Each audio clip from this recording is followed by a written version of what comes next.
Today's drone tour leads us over Šiauliai, Lithuania's fourth largest city.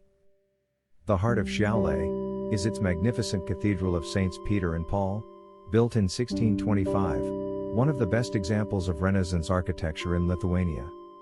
Seeing its 70-meter tall tower, one would be excused to believe that Šiauliai downtown is medieval, like those of many European cities.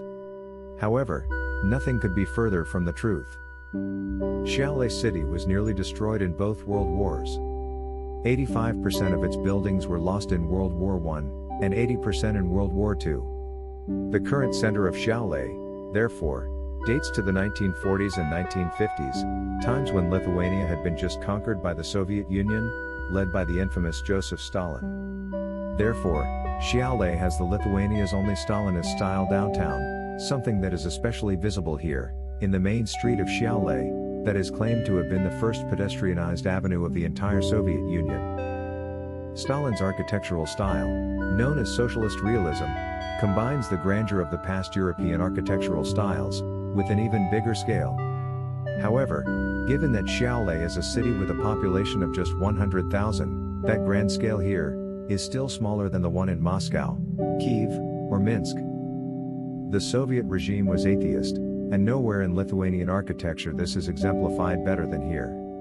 The Grand Šiauliai Water Tower, completed in 1948, is at the opposite end of the same street as the Šiauliai Cathedral Tower, as if it would have been built there on purpose, as a secular, industrial, antithesis to the spiritual and historic cathedral. It is ironic, therefore, that the main tourist draw of Šiauliai today is entirely religious, and entirely anti-Soviet. This is the Hill of Crosses, located north of the city itself. Here, during the Russian, and then Soviet occupations, Lithuanians would secretly erect thousands of crosses, both to express the banned Catholic religiosity, and as a form of a protest. The tradition continues after independence, and the UNESCO-inscribed Lithuanian folk-style crosses are now joined by those brought from many countries all over the world, altogether providing a mysterious atmosphere. We have a separate drone tour over the Hill of Crosses, as well as one over the Rennaisance village near Šiauliai, that has been transformed into a Baltic pagan shrine. There are a few historic buildings surviving here and there in the Šiauliai city itself as well.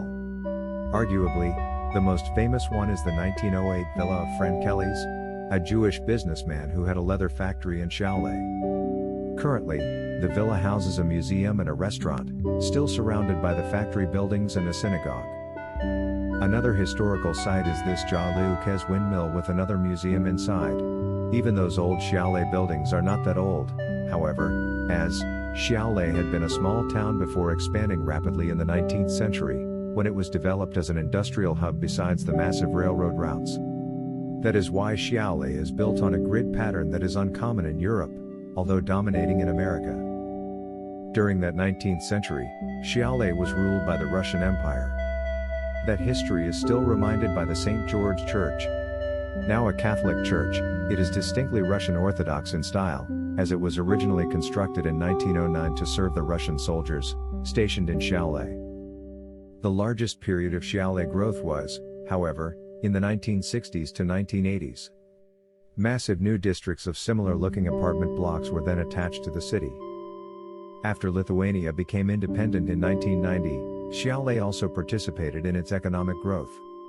With 5 large shopping malls, such as Acropolis here, Šiauliai is the leading city in Lithuania in terms of retail space per capita. The city also did receive its new symbol, a sculpture of a bowman ready to shoot, which also serves as a sundial. All in all, Šiauliai is a pretty unique Lithuanian city.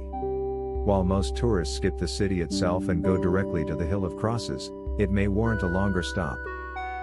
Lithuania has far more out-of-the-beaten-path cities. These we will show in the other Lithuania Drone Tour videos. Subscribe to this channel and you'll be among the first people to see them.